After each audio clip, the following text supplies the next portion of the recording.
The worst prison is a future someone else chooses for you. Monica Hayes repeated those words silently as she stared at her reflection in the floor-to-ceiling mirror. The woman looking back at her wore an expensive white wedding gown worth more than her first car. Diamonds sparkled around her neck. Professional stylists adjusted every detail until she looked like the perfect bride. Yet she had never felt less free. Outside the luxury resort overlooking Lake Tahoe, hundreds of guests had gathered for what business magazines were already calling the merger wedding of the year. To everyone else, this was a celebration. To Monica, it felt like a transaction disguised as a ceremony. For months, her stepmother Gloria Hayes had insisted that marrying Derek Sutton was the smartest decision for the family's future. Derek came from a wealthy and influential family. The partnership would strengthen business relationships and secure opportunities for everyone involved. At least that was the story Gloria repeated whenever Monica protested. The problem was simple. Monica did not love Derek. Worse, she barely respected him. Every conversation with him felt rehearsed. Every promise sounded calculated. Every smile seemed designed for photographs rather than real life. She had spent years building her own career as a successful event planner, believing she would create her future through hard work and determination. Instead, she found herself standing in a bridal suite preparing to marry a man she never chose. A knock sounded on the door. One of the wedding coordinators stepped inside. 10 minutes, Miss Hayes. Monica forced a smile. Thank you. The door closed again. 10 minutes. Her heart pounded. She looked around the room as though searching for an answer hidden somewhere among the flowers, makeup cases, and designer furniture. Then she noticed the open balcony overlooking the lake. The cool afternoon breeze moved the curtains gently. Freedom sat only a few steps away. Before she could second-guess herself, Monica lifted the front of her gown and hurried toward the balcony. The path below connected to a service corridor used by resort staff. Not exactly elegant, not exactly practical, but neither was marrying the wrong man. 5 minutes later, she was moving quickly through hallways rarely seen by guests. Kitchen workers pushed carts filled with desserts. Hotel employees rushed between events. Nobody paid attention to a bride moving in the opposite direction. Then voices echoed behind her. She went this way. Monica froze. Members of the wedding party had noticed her disappearance. Panic surged through her chest. She rounded a corner and nearly collided with a tall man wearing a dark security uniform. Strong shoulders, calm eyes, professional posture. His name badge simply read Preston. The security officer steadied her before she lost balance. Ma'am, are you all right? Monica glanced behind her. The voices were getting closer. Desperation overpowered reason. She had no plan, no escape route, no time. Only one thought mattered. She could not go back. Her gaze returned to the security officer standing in front of her. Something about his calm expression felt different from everyone else she had encountered that day. Behind her, footsteps approached rapidly. Ahead of her stood a complete stranger. And in that impossible moment, Monica realized her entire future was about to depend on a decision she had never imagined making. The footsteps grew louder. Voices echoed through the service corridor.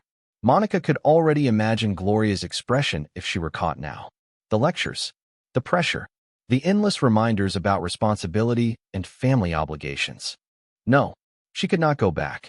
Acting entirely on instinct, she stepped closer to the security officer and wrapped a hand around his arm. There you are, she said loudly enough for the approaching voices to hear. Confusion flickered across the man's face. Before he could respond, Monica leaned in and planted a quick kiss on his cheek, transforming the gesture into the appearance of familiarity. The moment lasted only a second, but it achieved exactly what she needed. Several members of the wedding party rounded the corner and stopped abruptly. Silence filled the hallway. Monica forced a smile that felt far more confident than she actually felt. I have been looking everywhere for you, she said, continuing the performance.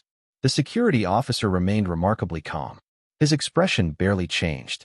If anything, he seemed amused. One of the bridesmaids blinked in surprise. Monica, everyone is looking for you. The ceremony starts in minutes. Monica tightened her grip on the man's arm.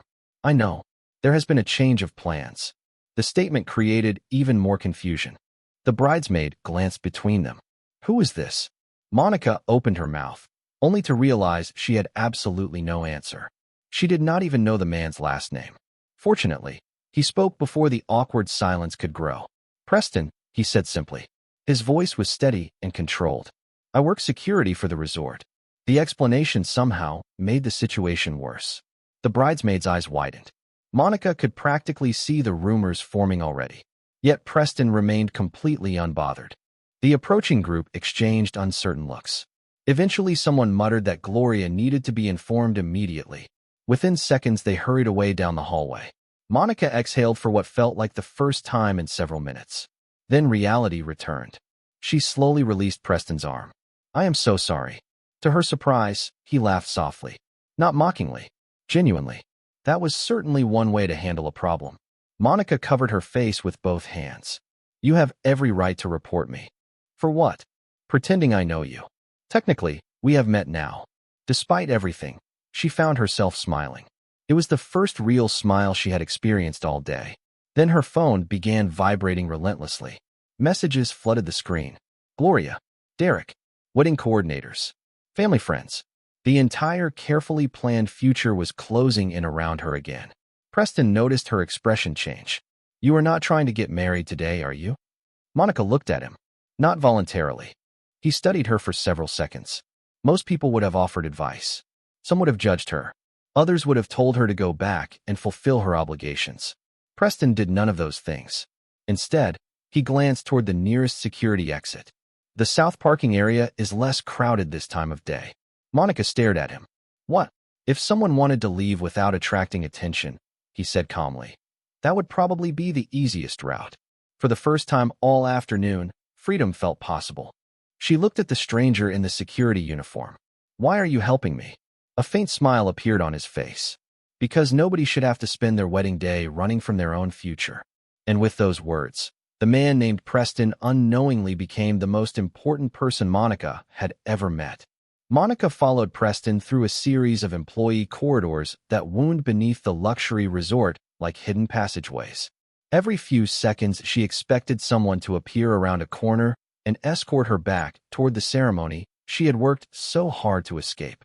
Instead, the hallways remained quiet. The farther they moved from the ballroom, the lighter she felt. Eventually, they emerged into a secluded parking area overlooking Lake Tahoe. The afternoon sun reflected across the water in shimmering bands of silver and blue. For the first time that day, Monica stopped running.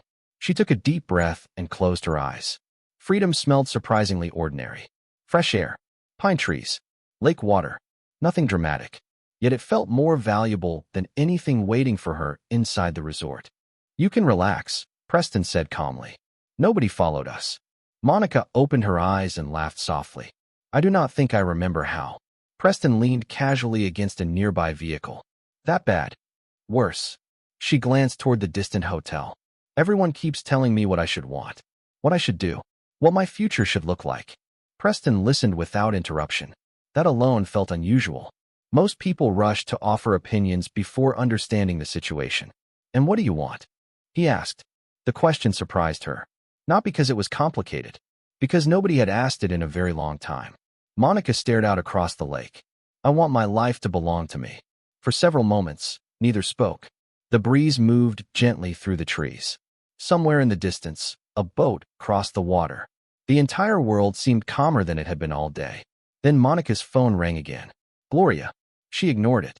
Seconds later, another call appeared. Then another. Then a message from Derek demanding an explanation. Frustration tightened in her chest. They are not going to stop. Preston studied the screen briefly. Probably not. What am I supposed to do now? Instead of answering immediately, he looked toward the mountains surrounding the lake. Sometimes the hardest part is not escaping a bad situation. Monica waited. Sometimes the hardest part is deciding what comes next. The honesty of the statement stayed with her. Most people focused on immediate solutions. Preston seemed interested in something deeper, as though he understood that running away solved only part of the problem. Another message appeared on her phone. This one contained a photograph from the wedding venue. Guests seated. Flowers arranged. Empty aisle. Her future waiting without her. Monica switched the device off completely. The silence felt wonderful. Preston smiled faintly. That looked satisfying. You have no idea. To her surprise, he laughed. The sound transformed him. Until then, she had viewed him as a calm and professional stranger. Now she saw warmth beneath the composed exterior. It made him seem far more approachable. Minutes later, a black SUV entered the parking area and stopped nearby. Monica immediately stiffened. "Who was that?" "A driver," Preston replied. "For me." She frowned. "Security guards have personal drivers?" A brief flicker crossed his face before disappearing. "Sometimes." The answer felt incomplete, but before she could question it further, Preston opened the passenger door. "You need somewhere safe to think." Monica looked from the vehicle to the man who had already helped her more than anyone else that day. Every sensible instinct warned her against trusting a stranger. Yet something about Preston inspired confidence. Perhaps it was the way he listened. Perhaps it was the fact that he never once tried to control her choices. Whatever the reason, Monica climbed into the SUV. As the vehicle pulled away from the resort, she glanced back one final time at the wedding she never wanted. What she did not realize was that the man sitting beside her was hiding a secret far larger than anything she had escaped. The drive lasted nearly 40 minutes. As the SUV followed winding roads along the shoreline of Lake Tahoe, Monica found herself watching the landscape instead of thinking about the chaos she had left behind. The farther they traveled from the resort, the more unreal the entire day seemed. Just hours earlier, she had been standing in a bridal suite preparing for a wedding she never wanted. Now she was sitting beside a security officer she barely knew, heading toward an unknown destination. Under normal circumstances, she would have considered the situation reckless. Yet nothing about this day qualified as normal. Eventually, the vehicle turned onto a private road lined with towering pine trees. Monica expected a modest security residence or perhaps a small apartment. Instead, the road opened onto a breathtaking lakeside property stretching across several acres. The home itself looked less like a house and more like a luxury retreat. Floor-to-ceiling glass walls reflected the water. Stone pathways wound through carefully designed gardens. A private dock extended into the lake. Monica stared through the window. "Please tell me security pays better than I thought." Preston smiled without answering directly. "It belongs to someone I work for." The explanation sounded reasonable enough. Yet something about it felt carefully chosen. The driver stopped near the entrance, and a house manager immediately appeared to greet them. Monica noticed something strange.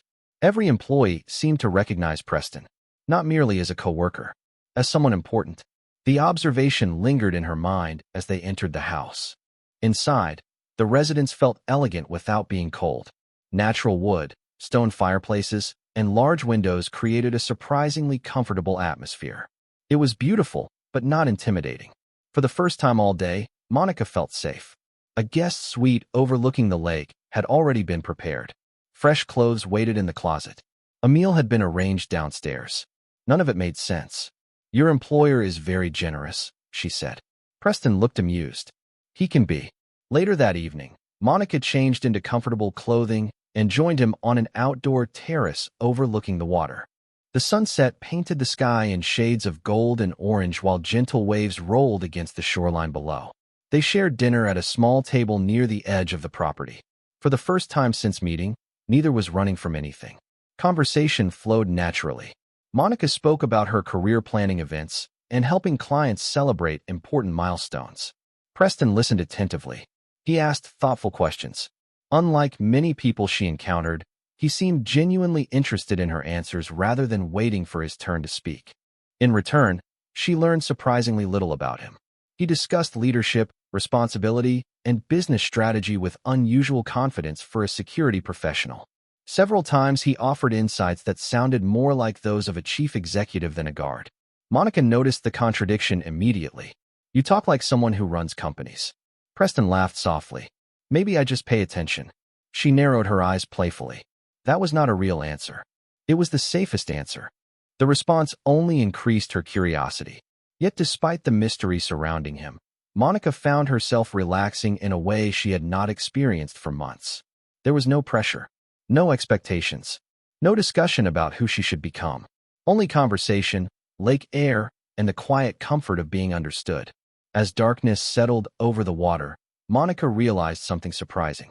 The stranger in the security uniform had already shown her more respect in one day than some people had shown her in years. What she did not know was that upstairs, inside a private office hidden from view, several framed business awards carried the name Preston Vale.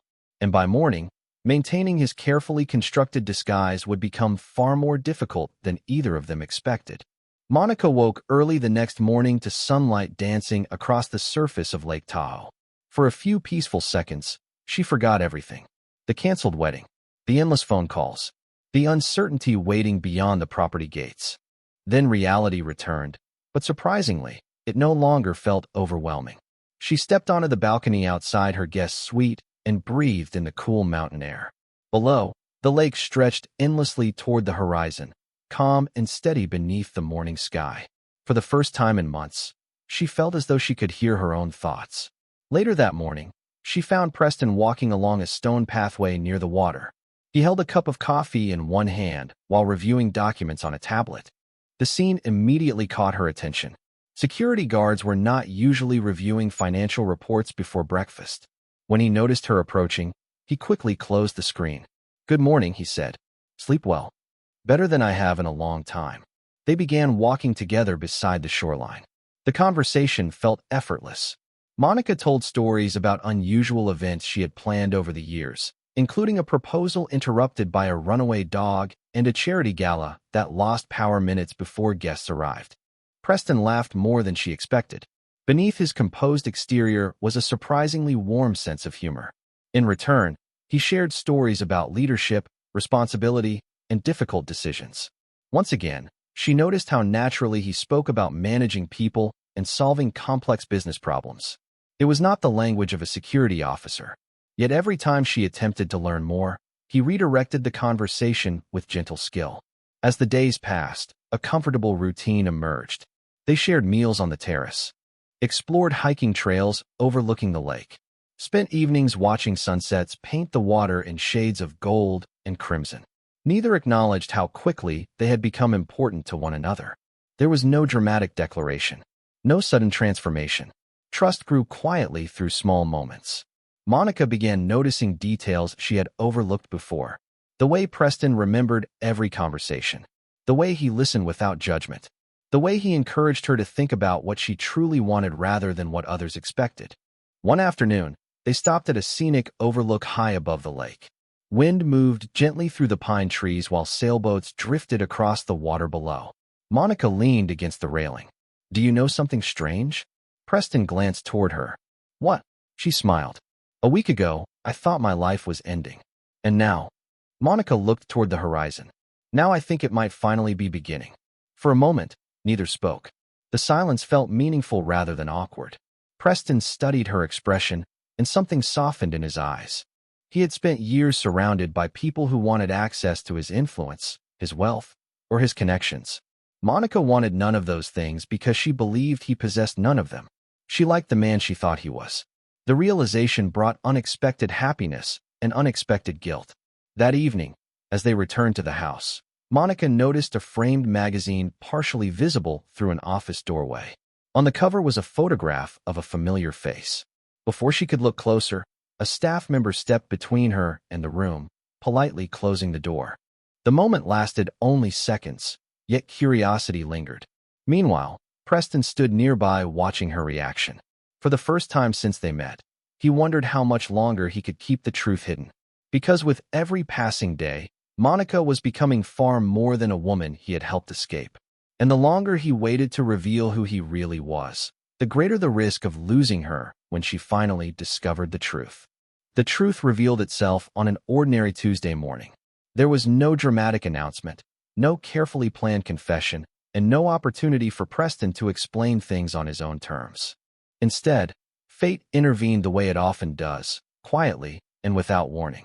Monica had spent the morning helping organize a local fundraising event for a children's literacy program near the lake. Wanting to contribute something meaningful after the kindness she had received, she volunteered to assist several nonprofit coordinators. Preston encouraged the idea and even offered transportation into town. Everything seemed normal until one of the organizers handed Monica a business magazine while they waited for a meeting to begin. "You should read this," the woman said. The man on the cover just pledged $50 million to educational programs across the country. Monica glanced down casually. Then she froze.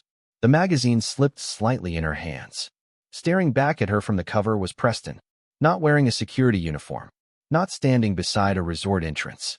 He wore an expensive tailored suit while standing in front of a corporate headquarters.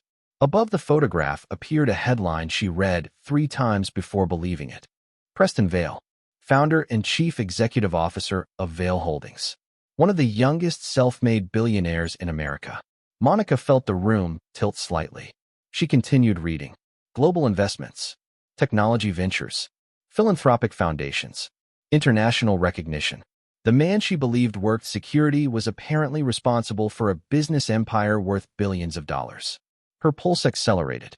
Every unusual detail from the past week suddenly made sense.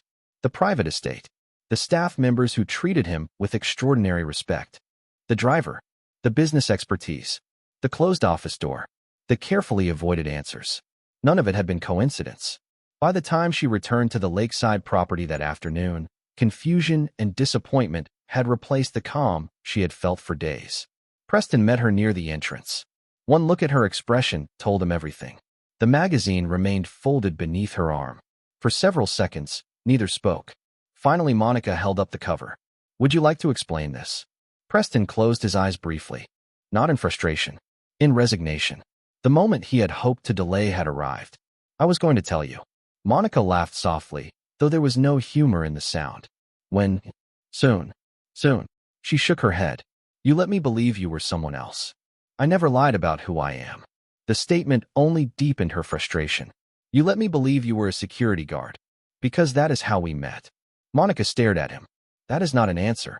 The hurt in her voice affected him more than anger ever could. Preston stepped closer, careful not to pressure her. I needed to know whether someone could see me without everything attached to my name. Monica looked away toward the lake. The water remained peaceful despite the storm of emotions inside her. For days she had trusted him completely. Now she questioned everything. Had every conversation been genuine? Had every moment been real? Preston seemed to understand exactly what she was feeling. The person you got to know is real, he said quietly. Every conversation. Every day. Every feeling. Monica wanted to believe him. Part of her still did. But trust once broken rarely returns immediately. As evening settled over the lake, silence stretched between them. And for the first time since escaping the wedding, Monica found herself wondering whether she had simply exchanged one illusion for another. The following morning felt colder despite the bright sunlight reflecting across Lake Tahoe. Monica spent most of the day alone, walking along the shoreline while replaying every conversation she had shared with Preston. The memories remained genuine. That was the frustrating part. Nothing about their connection felt fake. Yet the foundation beneath it had shifted. She understood why powerful people hid behind carefully constructed images. What she struggled to understand was why he had continued hiding after trust began growing between them. Meanwhile, Preston respected the distance she needed. He did not follow her. He did not pressure her for forgiveness. He understood that trust could not be demanded. It had to be earned. Late that afternoon, however, events outside the property forced both of them to confront a much larger problem. Monica's phone, which had remained silent for days, suddenly filled with notifications. News articles, business blogs, social media posts. Curiosity quickly turned into concern. One headline immediately captured her attention. Hayes' family merger plan faces scrutiny following wedding cancellation. Monica opened the article. As she read, her expression changed. The story described far more than a canceled wedding. Financial records, business agreements, and confidential contracts had begun attracting public attention. Several analysts questioned whether the proposed marriage had been designed to secure control of assets connected to her late father's estate. Monica read the article twice, then a third time. The implications were impossible to ignore. Hours later, Preston requested a conversation. They met on the terrace overlooking the lake where so many of their previous talks had taken place. The sunset painted the water gold while a cool breeze moved through the trees. For a moment, neither spoke. Finally, Preston placed a folder on the table between them. I think you need to see this. Monica hesitated before opening it. Inside were legal documents, corporate filings, and investigative reports. She quickly realized they all centered on the same subject. Her family, more specifically, the financial arrangements surrounding the wedding. As she continued reading, disbelief slowly gave way to understanding. The marriage had never been about love. It had never even been about family reputation. According to the documents, Derek Sutton and several business associates stood to gain significant influence over assets connected to her inheritance once the marriage became official. Monica lowered the papers. They were using me. Preston nodded. I believe so. And you knew this? Not at first. His voice remained calm. But after the wedding was canceled, certain information became available. Monica stared toward the lake. The truth hurt, but strangely, it also brought clarity. For years, she had questioned whether her resistance to the marriage was selfish. Now she understood that her instincts had been right from the beginning. Preston watched her quietly. You were never running away from your future, he said. You were protecting it. The words settled deeply within her. No one had ever framed it that way before. At that moment, another realization emerged. Throughout every discovery, every complication, and every difficult conversation, Preston had consistently stood on her side. Not because of what she could offer him, not because of business, simply because he cared. Monica looked at him for a long moment. The hurt caused by his secrecy had not disappeared, but neither had the trust they built together. Somewhere between those two truths, something important remained alive. As darkness settled over the lake, Monica reached for the folder again. This time, she was not looking at evidence of betrayal. She was looking at proof that the life others planned for her had never truly belonged to her. And for the first time, she felt ready to decide what came next on her own terms. Over the next several days, something inside Monica began to change. The uncertainty that had followed her since leaving the wedding slowly gave way to clarity. For years, she had measured her choices against the expectations of other people. Family expectations, business expectations, social expectations. Now, for the first time, she was beginning to ask a different question. What kind of life did she actually want? The answer arrived gradually through quiet moments rather than dramatic revelations. It appeared during morning walks along the shoreline, during conversations beneath the stars on the terrace, during afternoons spent planning future projects she once believed were impossible. Most importantly, it appeared whenever she imagined leaving the lakeside estate. The thought no longer brought relief. Instead, it brought an unexpected sense of loss. One evening, Monica found Preston standing alone on the private dock watching the sunset. The water reflected shades of orange and gold while distant mountains faded into soft shadows.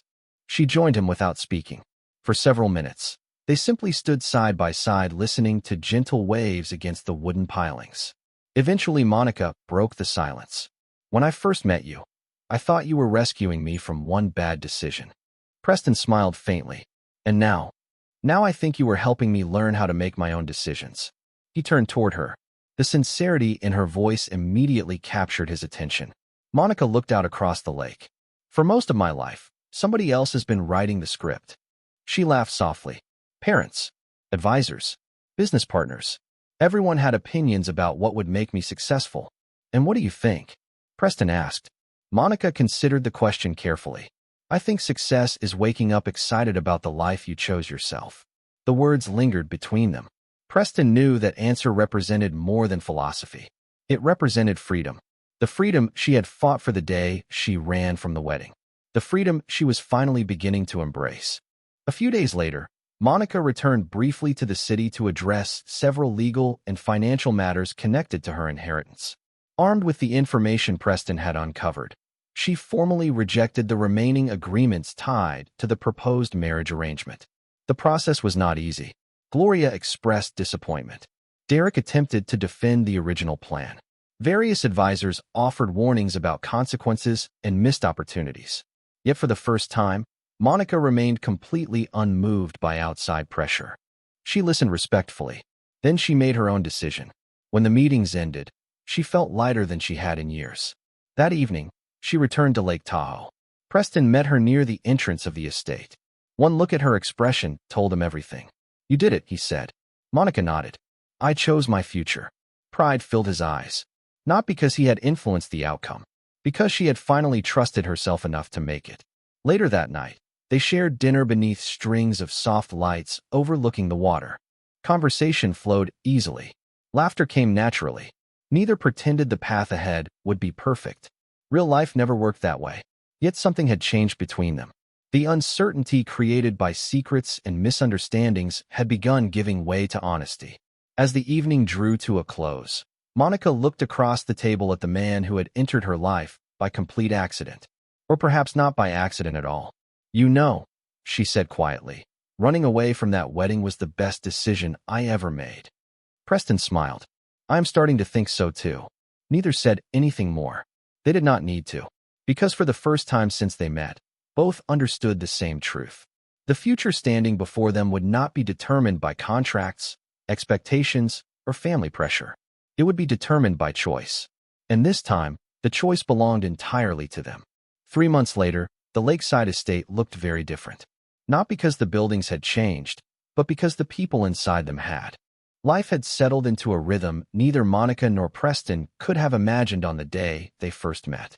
The uncertainty that once surrounded them had gradually been replaced by trust, honesty, and something far more powerful than either expected.